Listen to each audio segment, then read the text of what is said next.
کہ پڑھنا بڑا ضروری ہے. جب تک ہم خود پڑھیں گے نہیں، جب تک ہم کچھ کر نہیں سکتے.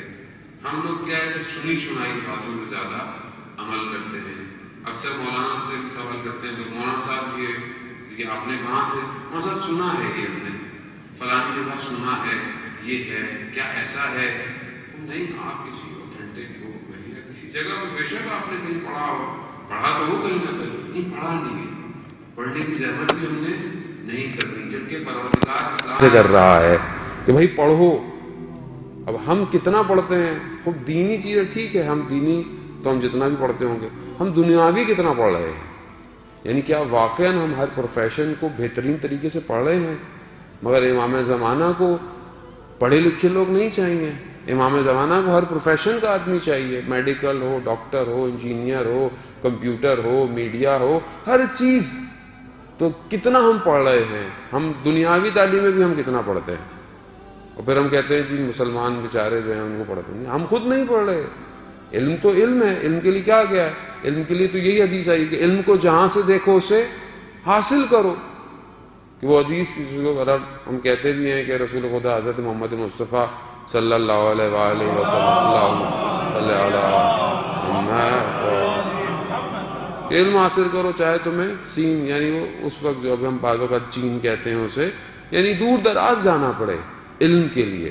اور علم کے لیے اور کتنی حدیثیں ہیں کہ اپنی ماں کی لحد سے لے کے جو ہے وہ ماں کی گود سے لے کے لحد یعنی قبر تک علم حاصل کرتے رہو. بڑے بڑے علماء اکرام، مراجع اکرام اپنی آخری ایام میں بالکل آخری وقت تھا، اس وقت بھی جب کوئی ملنے آیا تو انہوں نے کہا کہ کوئی مسئلہ بیان کرو. کہا آپ کا آخری وقت ہے اس وقت؟ تو کہتا ہے نہیں، میں نہیں چاہتا کہ میری زندگی میں ایسا ہو کہ میں شاید کوئی ایک اور مسئلہ جانے بغیر دنیا سے چلا جاؤں. یعنی اتنی تشنگی پائی جاتی ہے علم کی. ہماری زندگی میں واقعاً تشنگی پائی جاتی ہے نہیں؟ اب پہلا سوال یہی ہے، ہمارے تشنگی نہیں پائی جاتی، ہم پیاسے ہی نہیں ہیں علم کے، ہمیں شوق ہی نہیں. جسے میں نے کل بھی آپ کو عرض کیا کہ ہمارے ہاں کتنا رجحان ہے کتابیں پڑھنے کا. کتابوں سے مراد صرف ضرور نہیں ہے کہ آپ انہیں دینی کتابیں پڑھ لی ہے، نہیں، آپ دینی تو بہت مشکل ہے، دینی بات سننا مشکل ہے، کتاب کون پڑھے گا دینی؟ لیکن ویسے نارمل کتاب. پھر ہم کہتے ہیں کل کو ہمارے بچے کی تربیت کو ویسٹ معاشرہ کے جہاں مجھے توفیق ہوئی ہے جانے کی تبلیغ کے لیے، میں ان کی ٹرین، ٹیوب، میٹرو میں بیٹھا ہوں، وہ چاہے 2 سٹاپ بعد بھی اترتے ہیں، وہ اپنے بیگ سے فوراً ایک بک نکالتے ہیں، چاہے 3 صفحے پڑھیں، چاہے 1 صفحہ پڑھیں، پھر بک مارک لگاتے ہیں، بند کرتے ہیں، اتر جاتے ہیں، پڑھتے ہیں. کیونکہ علم پڑھنے سے آتا ہے. ایک کتاب وہاں پہ پرنٹ ہوتی ہے تو لائن لگتی ہے ساری رات. ہیری پوٹر مشہور بک ہے، آپ کو پتا ہے، لائنیں لگ لگ کے لوگوں نے بکیں خریدی ہیں. کیا ہے؟ ناول ہے، وہ بھی ذہنی تخیلات پہ ہے، کوئی حقیقی مبنی بھی نہیں ہے اس کے، لیکن لوگ لے رہے. ہم نے کتنی اپنے بچوں کے لیے محنت کی کہ ہم ان کے لیے وہ اصلی کہانیاں جسے قرآن کہہ رہا ہے، 2000 آیتیں ہیں جو قرآن میں قصوں کو بیان کر رہی ہیں، کتنی ہم نے اپنے اولاد کے لیے، اپنے آنے والی نسل کے لیے کیا اس کے لیے.